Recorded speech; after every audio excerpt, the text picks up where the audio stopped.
Good morning, everyone. Thank you for joining us. First, I would like to thank Julie Carson from the UF-CREC Center for her help and cooperation. Today's program offers 1 CEU for pesticide license renewal and 1 CEU for certified crop advisors. If you need CEUs, email me your name, email address, and license number. As you know, we are all looking for a solution to citrus greening. There are several approaches that can help citrus growers stay in business despite citrus greening. Good nutrition, caps, IPCs, gibberellic acid and 2,4-D, best psyllid management strategies, cover crops, trunk injection of HLB therapy, and selection of resistant, tolerant sign varieties and rootstocks are all tools in the toolbox. I hope we are very close to a cure. Today's seminar's program will focus on HLB tolerant citrus varieties developed by the UF Citrus Research and Education Center Plant Improvement Team. Our guest speaker is Dr. John Shater, Assistant Professor in Horticultural Sciences, working at the University of Florida UF-IFAS Citrus Research and Education Center in Lake Alfred. HLB has devastated citrus in Florida. Plant breeders have been working towards selecting citrus with tolerance to HLB.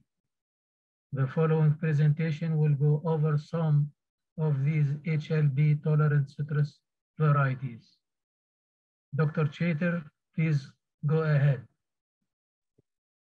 Thank you for the introduction, Mongi.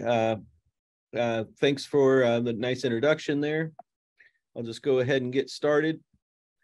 So I guess the first question to ask during this talk is, what is HLB tolerance? This is kind of almost a controversial subject in the industry and in academia. How do we measure tolerance? How long does it take to determine if something is tolerance? So what is tolerance? A trait that plants possess when they exhibit minimal disease damage despite substantial pathogen levels. In the citrus industry, this may mean the ability of a tree to continue to produce a profitable crop despite being infected with HLB. Tolerance promotes plant health while having a neutral to positive impact on pathogen fitness. And tolerance is different than resistance, and people have kind of different opinions about tolerance and resistance. So some sources of HLB tolerance include some mandarin citron and the citrus relative Poncirus trifoliata, among other citrus species and relatives. Finger limes are often considered HLB tolerant. Some have said that perhaps not all finger limes are HLB tolerant. Perhaps this is a trait that segregates, but finger limes are a source of HLB tolerance. Most sweet oranges, grapefruit, and pomelos are highly susceptible. The two most widely grown mandarin varieties in Florida before HLB hit were Murcott and Sunburst. These are highly susceptible and have been since pushed from the industry. Some lemons may be HLB tolerant. In my time here, I've been here for about almost 1 year now, 8 or 9 months. And in my time here, I've heard several growers talk about this lemon named Harvey, or called Harvey. And I've seen Harvey, and people are growing it. And that may have some level of HLB tolerance. So the UF-IFAS CREC Plant Improvement Team has selected citrus accessions that are believed to be HLB tolerant. There are mandarins and juice oranges and others among these selections. Some rootstocks may allow for some level of HLB tolerance or resistance, and this is under investigation. So what does tolerance look like? Recently, some of you might have heard of this mysterious Donaldson tree, and because of its plant health, it's been entered into a propagation program, a statewide propagation program, to make a significant number of trees for this particular accession here. And if you were to look at the Donaldson, you'd see that, relatively speaking, it has a dense canopy. A lot of growers or a lot of industry professionals that I've spoken to have said that if you can't see the trunk of the tree, that is a good sign. A lot of these HLB affected trees, they have very sparse canopies, very easy to see the scaffold branches or the trunk. You would see fully expanded leaves.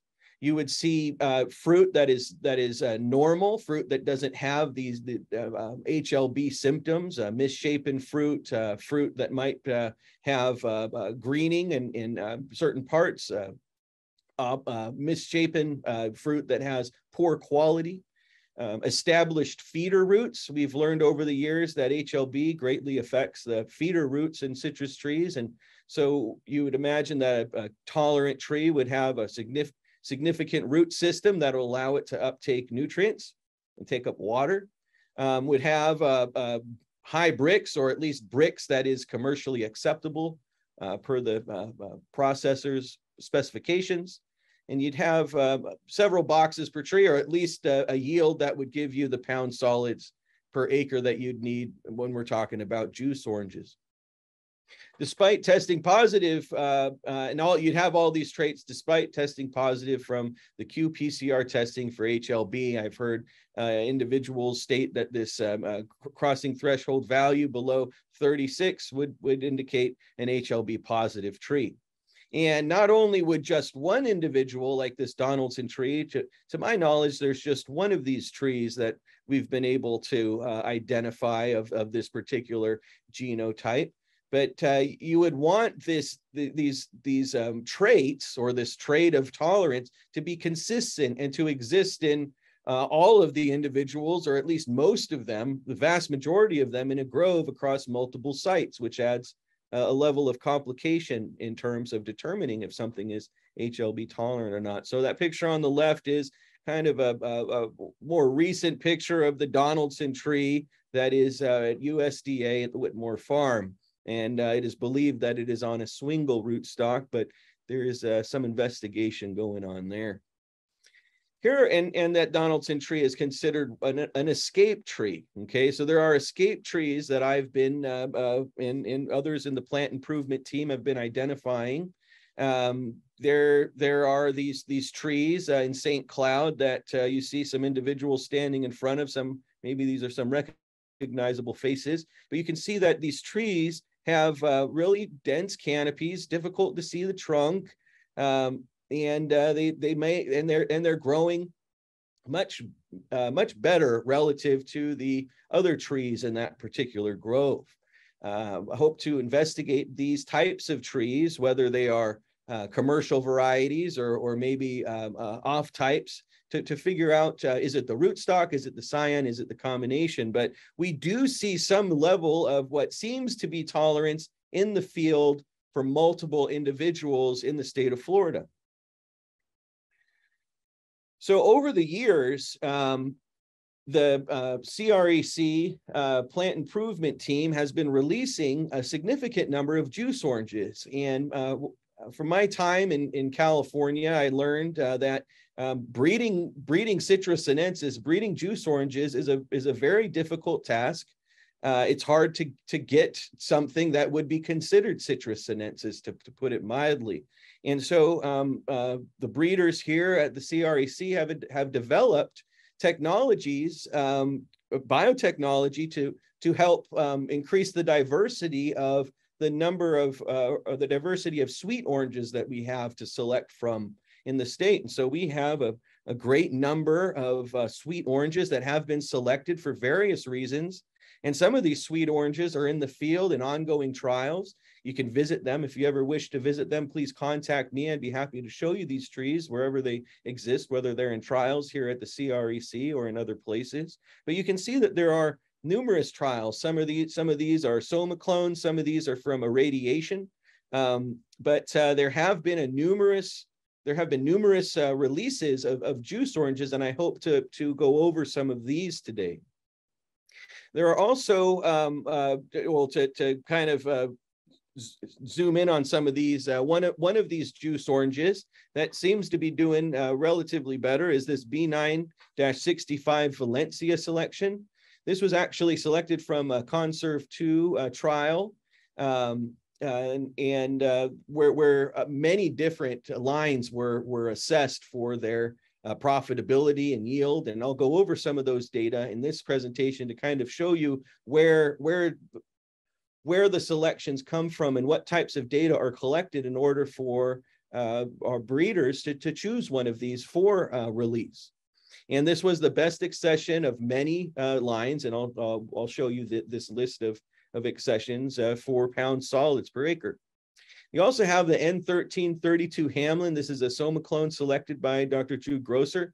Has better color in January compared to the conventional Hamlin. But one of the reasons why I'm interested in this particular selection is that I've been contacted by numerous growers and other industry professionals with interest in this particular selection. I have visited commercial groves that have resets with this selection on a UFR rootstock, and they look rather healthy. I have some pictures at the end of these slides so I can show you what I'm talking about there, but there has been a lot of interest due to the health of this particular selection. Then you have the OLL lines. Ones recently released were OLL4, OLL8, and OLL20. This stands for the Ori Lee Late or the Ori and Louise Lee lines of soma clones that Jude Grosser selected. The original plant was from an abandoned USDA experiment on Ori Lee's land. And Ori Lee, if you don't know who that individual was a very famous person in the Florida citrus industry. He actually made it into the Citrus Hall of Fame. He knew a lot about citrus, and Ori Lee noted its exceptional tolerance and high quality. And so this was selected by Dr. Grosser in his biotechnology research program to use these methods to develop new sweet oranges for the state of Florida. And then we have these sweet orange-like hybrids, and there are several of these, but right now they do not qualify as orange juice because they are not citrus sinensis. There is some controversy, even academic controversy regarding this label of citrus sinensis, but right now there's a lot of discussion about what can go in the juice stream and what cannot, and some of these sweet orange-like hybrids might be a tool that we can use to maybe increase Brix in the juice stream, or select for some very special traits that are available in those selections.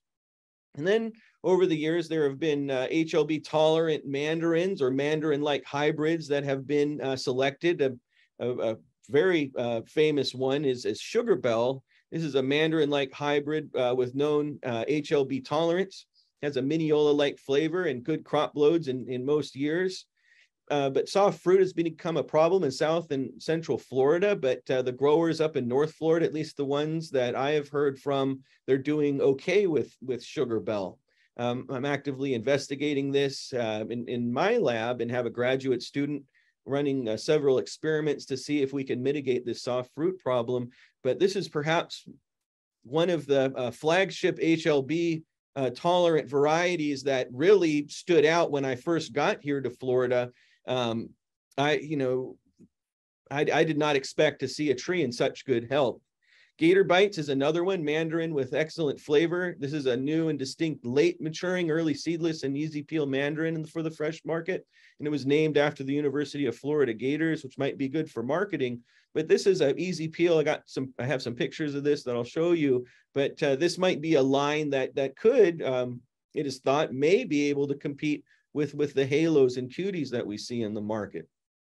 So here's a picture of Sugar Bell. You can see the tree on the left, nice full canopy, beautiful orange fruit, pieces of fruit on that tree. On the right, you can see a nice specimen of this particular variety, and it's been enjoyed by many people.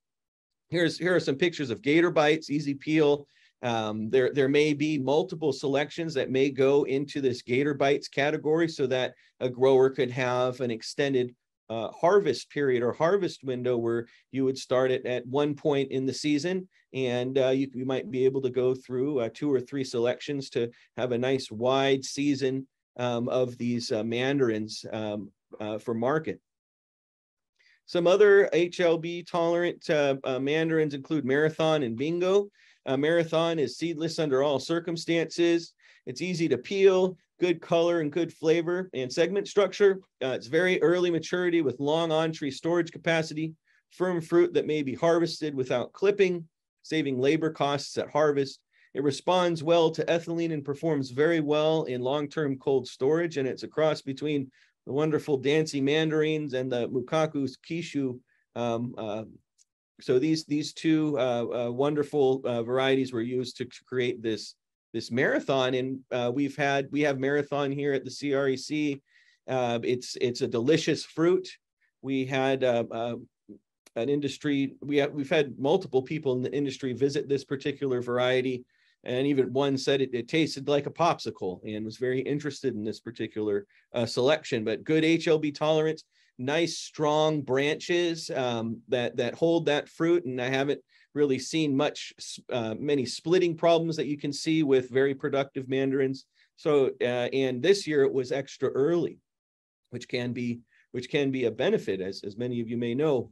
Bingo, the fruit is easy peeling and has excellent flavor. The fruit are smaller, but not much smaller than Cutie and Halo lines. If you look at what Bingo can produce and look at what's been sold in those bags or containers of Cuties, it's not too much of a difference in size, but several growers have noted the relatively small size, and that might be off-putting to some, but there are other growers who keep the trees, especially for their family, because they really enjoy the quality of this particular mandarin. Now, there have been some talk of dieback issues, but I've seen many healthy Bingo trees that were quite productive, and the flavor and quality is amazing. And there are differences of opinion in terms of fruit sizes, but there are folks who may be in the gift fruit industry who see a lot of benefit to a high quality HLB tolerant fruit, such as Bingo and Marathon. So here's a picture of Marathon, beautiful fruit, seedless and in all circumstances, never came across a seed, and great quality there. And here's Bingo, and kind of maybe a darker color, maybe a little bit of a smaller fruit, but the quality, the flavor will be consumer friendly in most cases.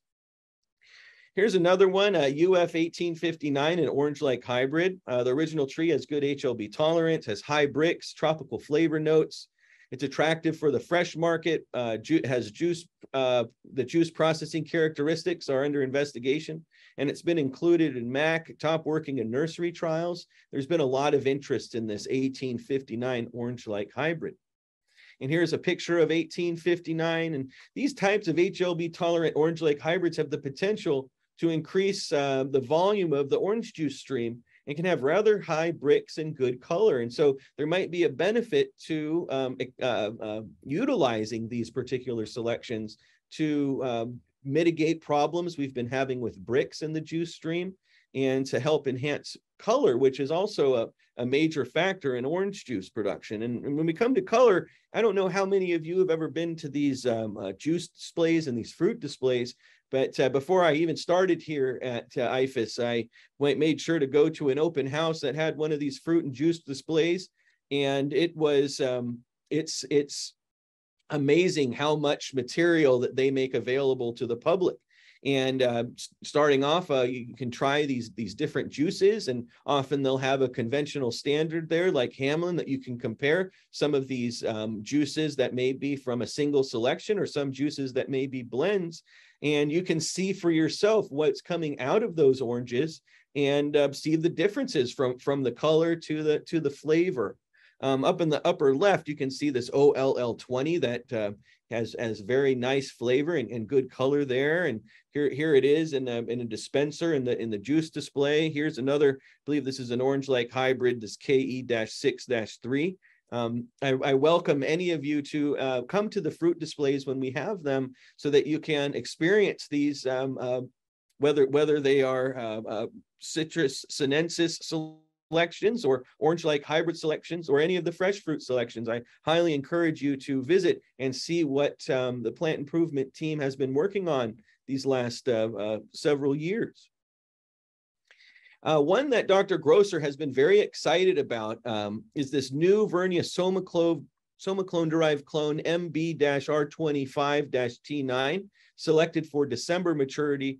And this one shows the strongest HLB tolerance among 10 of these early maturing clones. This tree is 9 years old in this picture. It's grown with no psyllid control. And the question is can we have Valencia quality in December? And some of the folks in this plant improvement team do believe that we do have the potential to have Valencia quality early on, and that we can, I'm very interested in, and I will trial a lot of these juice oranges with this high potential, but there are selections out there that might bring high quality juice to the market early on and have HLB tolerance. So here are some results from one of the juice displays for processed oranges, and you can see these two new early maturing Vernia clones, and a blend with those in there outperform Hamlin by itself for flavor, soluble solids, and color. So you can see, just if you just took overall flavor, we are in consumer liking. We're in that scale in which you're more in the liking area, whereas when you're closer to 5, you're in the neither like nor dislike area, or closer to slightly dislike in some cases. And so these are the types of consumer sensory panels, or the sensory analysis that the consumer provides the feedback to let the breeder or the plant improvement team know that this is a variety that they would consume, and they would choose either the blend or that individual selection more than the industry standard, which is a very exciting outcome. So how do you know if a selection is HLB tolerant? I wanted to go over a few selections first, so you can see some of the wonderful things over the last several years that have been released and that are available to you. There are other selections that haven't been released for one reason or another, and that may be released in the future. But right now we have some really nice selections that seem to have HLB tolerance. But how do we know that something is HLB tolerant?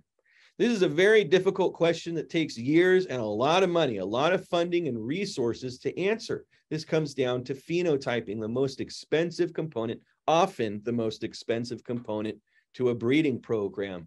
And we're not working with a plant that we can phenotype several times a year, like something like corn. We're dealing with a citrus tree that takes several years to develop in the field before it starts producing fruit. And some academics that I've talked to have told me, some people with a lot of experience have told me that you should probably be trialing these trees for at least 8 years to know what kind of tolerance they have, what kind of yield, how many pound solids per acre year to year. And so you can imagine having a piece of land, especially in Florida, where the housing or where the land prices are substantially increasing over time in some of these areas, having a piece of land and putting in a trial of 20, 100, 150 trees or more, and following those trees versus a control over 8 years, that's a significant amount of funding and a significant amount of labor and other resources that you would need in order to make an assessment like that. Tree health can change year to year and even during the season. The geographical location of the tree, which may be related to soil characteristics, but also climate, can affect a tree's appearance. Cultural care can greatly affect a tree's health. It takes many trees, many years, multiple sites, excellent caretaking, and lots of data to know something about tolerance. Okay, in my opinion, you can't just go up to one tree that's been sitting there since the 1990s and look at it, determine its rootstock, take fruit quality, and say based on that one tree, this genotype or this selection or this accession has tolerance.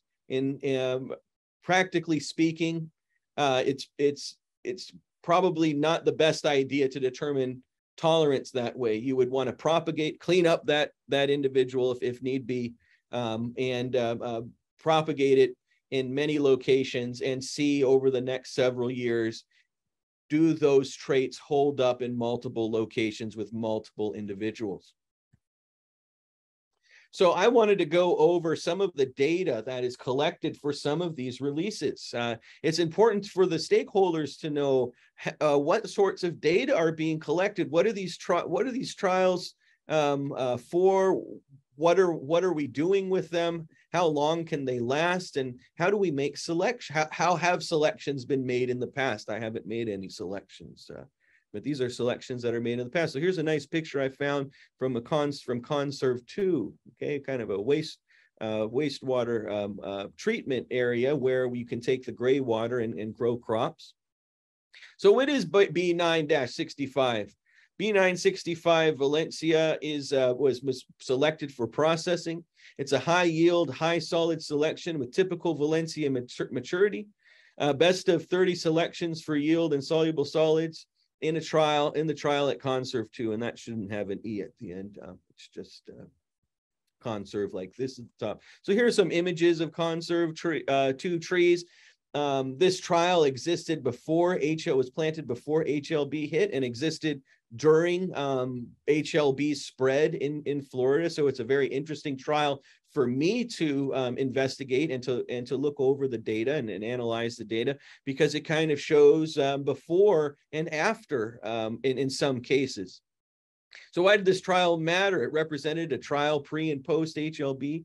It demonstrated differences among scions for HLB. It provides baseline data for future trials. So in these trials that I'm planting or following, these ongoing trials that I'm following now, these types of trials that people like Bill Castle and some of the people and Dr. Grosser and Dr. Gamitter have set up over the years allows me to go back to those trials and see what quality existed, what yields existed before HLB hit to serve as a comparator for the new selections that are being trialed or the new selections that are being planted in commercial groves. We can use those as comparators or metrics to determine are these selections meeting the mark, and are they profitable enough to invest in and plant?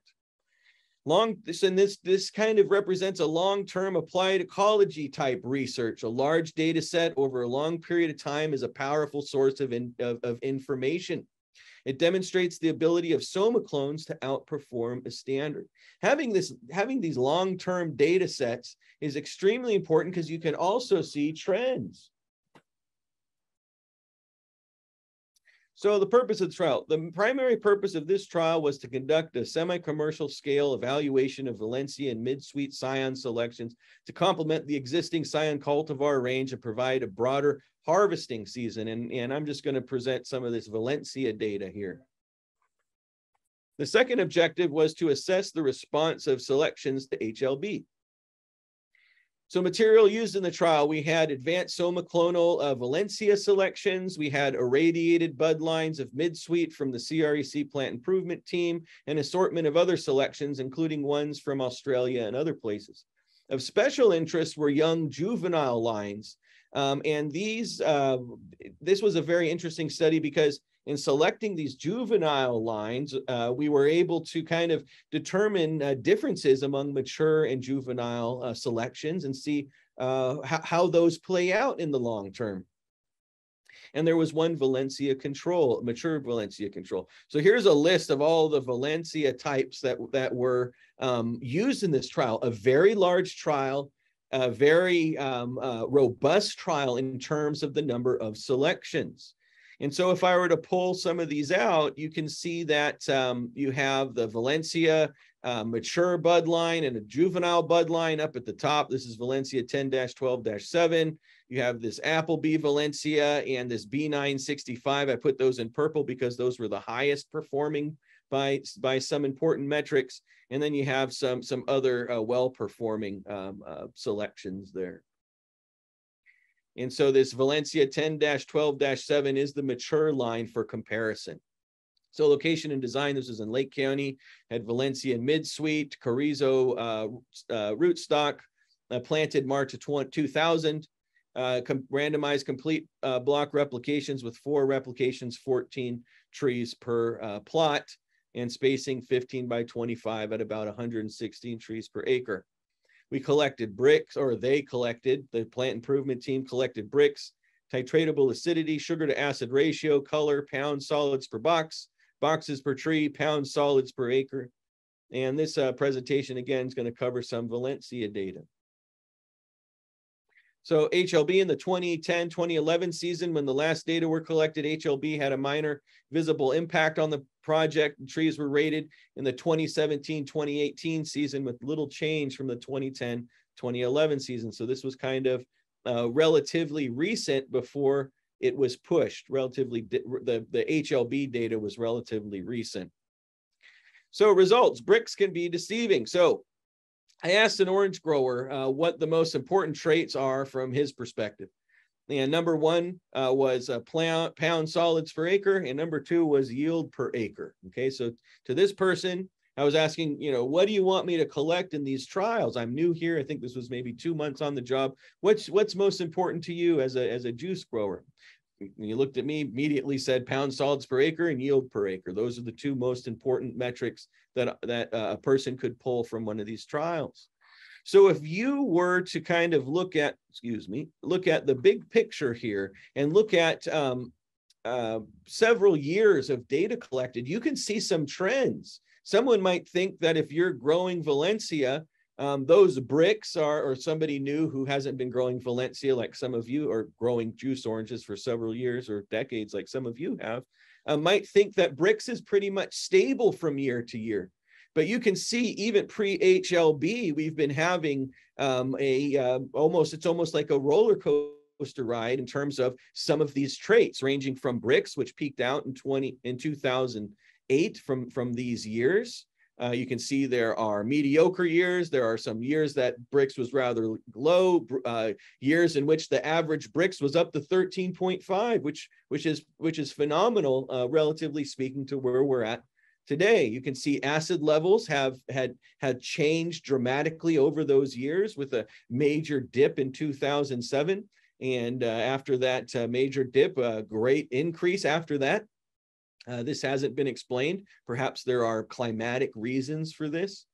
I'm actually right now writing a manuscript about this, and we'll be looking into some of these trends and see if they existed in other places during those years. You can see for sugar to acid ratio, peaks and valleys as well, and color isn't the same every year for Valencia on average, or all of these different Valencia selections. When it comes to the mean of pound solids per box, you can see that there are some years where we're up to 7. Maybe a more average would be in the 6s, but to even getting down in the 5s when we're getting towards the end of data collection for that trial. And then when just looking at yield per tree, you can see it's almost an alternate bearing type situation here. Some might say that Valencia doesn't have any alternate bearing, but in this trial, in this time, at this place, we seem to have some sort of major alternate bearing going on in this trial among all of the accessions.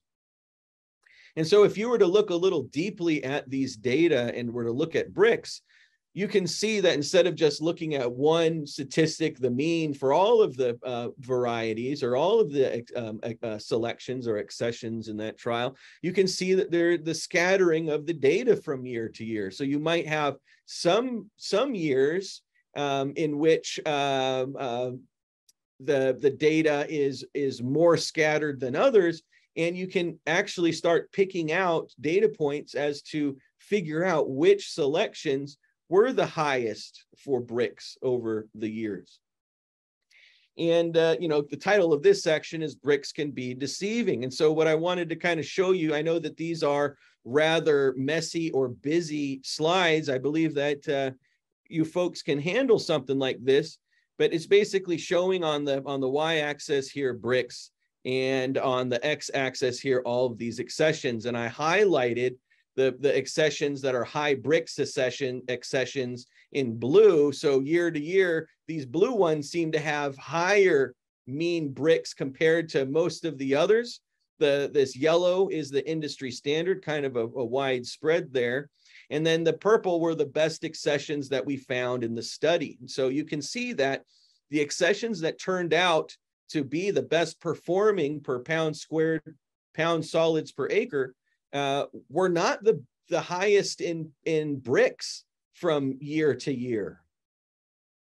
And these are the highest performing for bricks in these peak years of 2008, 2009, 2011. I pulled out these 3 years to kind of show you that we have sort of the same usual suspects, the same accessions that are testing very high for bricks. And somebody who maybe they weren't able to pull yield per tree or yield per plot might say, hey, let's select these trees because they have very high bricks.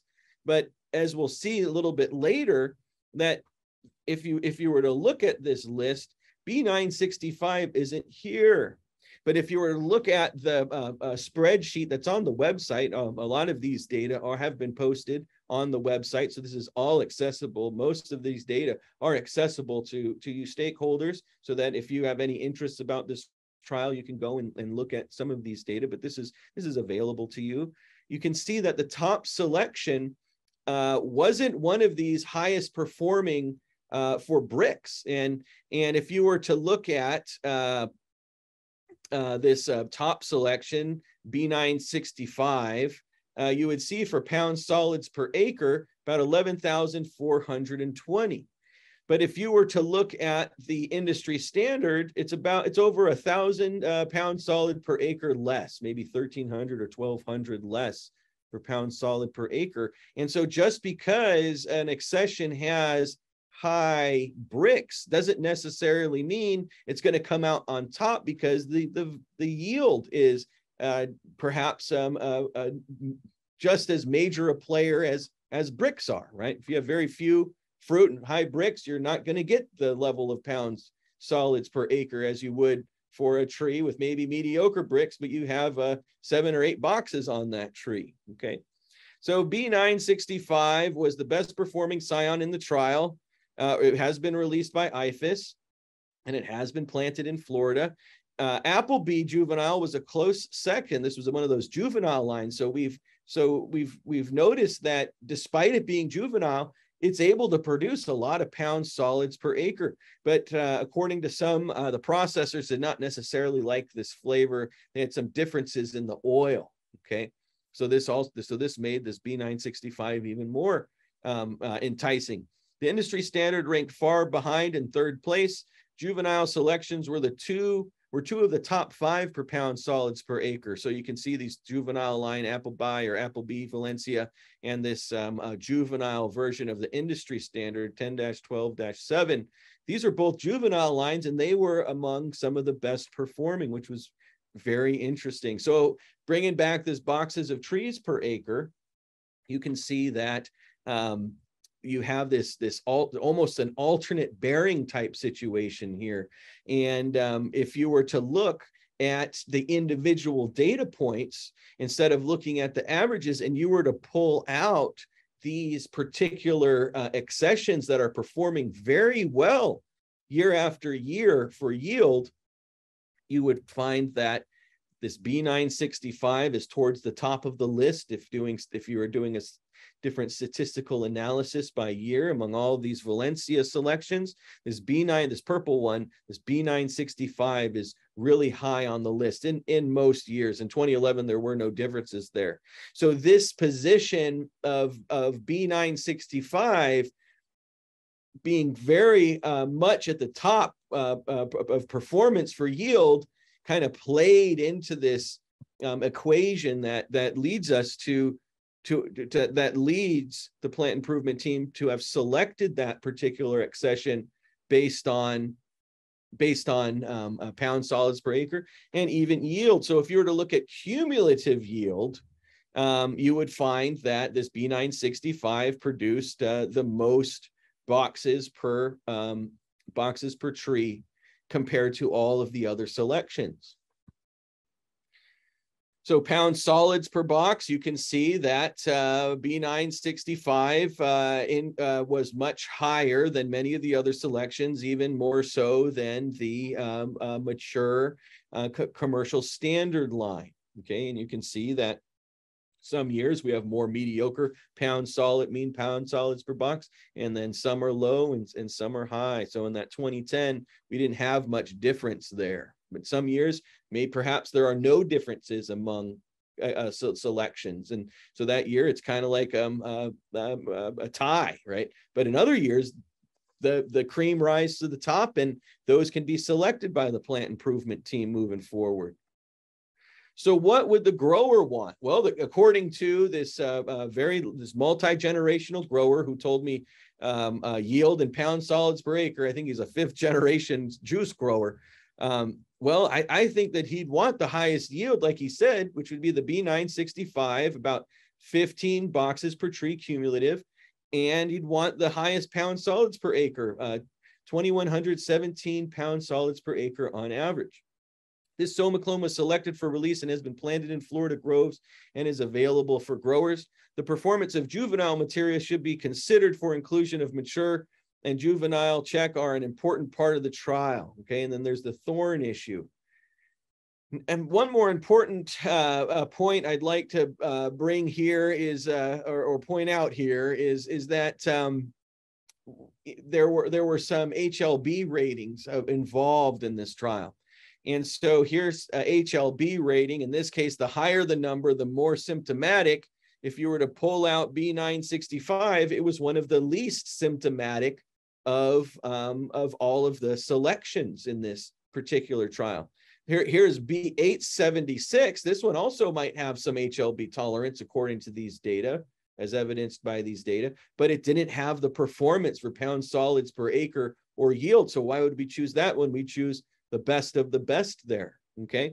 Now here's another health rating where the higher the number is better. Okay. And you can see this purple one, B965, very well performing. And similarly with the other metric, this B876 also performed very well. But again, we want to choose the most profitable selection for the grower. The tree can look beautiful. The tree can look ornamental in nature, almost look like it has no HLB symptoms. But if it's not putting on fruit and putting on pound solids, there's no point in selecting it for the industry, right? So we select the best ones. And here's the Valencia mature and juvenile, which is quite interesting because you know, juvenile lines, one might expect them to be more vigorous in growth and maybe perform a little bit better than the mature line, but it seems that they did quite similarly when looking at their performance for HLB. So this looks like a significant difference here, and this is one of the reasons why it was selected. So conclusions for this trial: pound solids per acre and yield are the most important traits for processing oranges. Evidence of superior performance for one IFAS release somaclone derived Valencia orange with relatively good HLB response exists for grower adoption. Bricks can be deceiving, but it's an important factor in the pound solids per acre calculation. Some juvenile lines produced high bricks and yields, other lines not so much. So this kind of shows the power of a good trial. This trial allowed for many variables to be followed over a long period of time. The confidence in the design allowed for release of a superior somaclone-derived Valencia orange with relatively good HLB tolerance. Bricks can be deceiving, but it's an important factor in this pound solid per acre calculation. And I'll go through this quite quickly, so there's time for questions, but one of these selections most recently showing interest is this N13-32 Hamlin. I have several trees that I can show you at any time. If you ever want to contact me, I'll be happy to take you to see these, and I can show you control Hamlin so you can see the difference. But this distinct and early season clone of Hamlin has improved juice color and typical or better soluble solids for processing. This has seen increased interest among growers and other stakeholders. So here's my new biological scientist there tagging the bag so she can pull fruit that we're going to run in the pilot plant. But you can see that there is a nice dense canopy, fully expanded leaves. You can't see the trunk. There are significant numbers of fruit on these trees this year. Here is another picture of this same selection at CREC. These are in 50 tree plots, which is really nice to see this level of replication or this number of trees per plot, because you can walk down that row, 25 on each side, and assess for yourself whether these things are tolerant or not. And here's that same row next to I believe this is a conventional Hamlin scion next to this N13-32. I'd have to look up what rootstocks each of these are on, but there you can see major differences among the selections in this trial. And I recommend anybody contact me if they would like to go and visit this trial to see these trees. So I'm currently waiting on processing and results from the pilot plants. And I got samples from a grove in Lake County, so from an active commercial grove. I'm running them on the line, and for juice quality, I sampled 16 N13-32 trees and 16 Hamlin controls. These are half bushel samples. Took random fruit from each tree. I'll follow up with samples upon harvest, and I'm looking forward to doing some metabolomic analyses with Wang to see if Dr. Yu Wang to see if there are some big differences in terms of juice quality that are on a more refined scale. So other program activities, I'm trialing new and old material to identify profitable selections for growers. I'm planning trials now. If any of you have any material that you're interested in trials, please reach out to me. Grower outreach, extension, and field days. I'm going to be participating in those rather soon. I'm working to mitigate the soft fruit problem in Sugar Bell, and working on other cultural care investigations to help growers increase profits. I'm working on a project with CRDF to do drone flights to search for promising materials in ongoing trials and in germplasm. And we're studying the biology of HLB resistance in advanced rootstock. So there are some limiting factors to this work. The industry needs a solution immediately. The testing method of HLB creates a major problem for testing for resistance. The qPCR test may give false negatives, and so could lead to false research directions. This is a major problem, in my opinion. The processors are currently not accepting promising orange-like hybrids in the bulk of the juice stream, but this may change. There are conversations going on, so we'll see. So in conclusion, there exist selections that may appear to be tolerant to HLB. I'm currently investigating every possible accession in the germplasm and in trials to identify all tolerant material for stakeholders. Please contact me if you'd like to visit any of these trees, and I'm here to serve you, and I'm open to your ideas. I have a brand new program. I've been meeting with many growers, but I'm very much interested in learning from each one of you. And I want to thank you for your time. There's my contact information. If you'd like to collaborate, please contact me. Thank you very much. Thank you, Dr. Chater, for a good presentation. Thanks. A lot of information, and it's a long list of citrus varieties that they are really tolerant to HLB.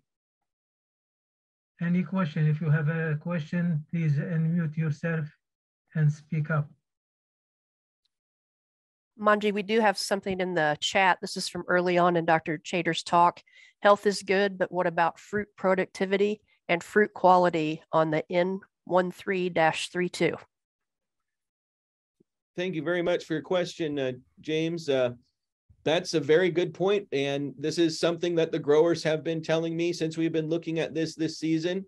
One of the reasons I went out to this grove in Lake Alfred to pull the fruit from the tree, a half bushel of fruit per tree, and to find out what kind of quality we have.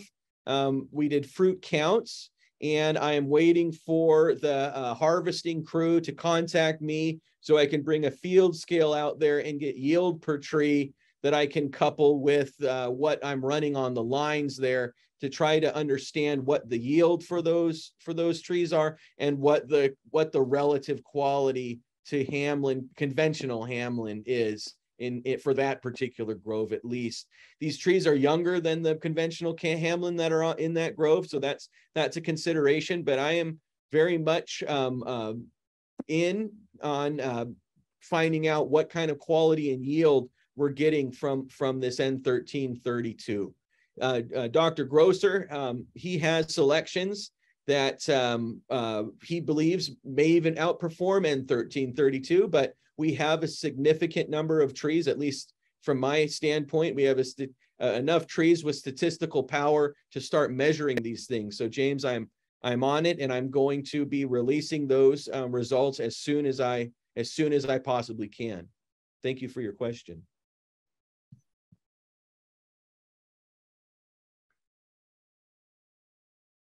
Any other questions?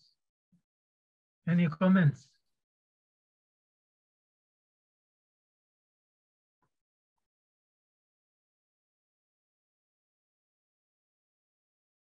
No more questions? Again, thank you, Dr. Chater. My pleasure. Thanks, Mongi, for inviting me. I really appreciate it. It's great to do. You're welcome, anytime. Thank you, Julie, for your help. Of course, you guys are most welcome. And again, if you need CEUs, send me an email with your license number and we will take care of it. Thank you all very much. And we will see you next month. Thank you, Mongi. Thank you, Dr. Chater.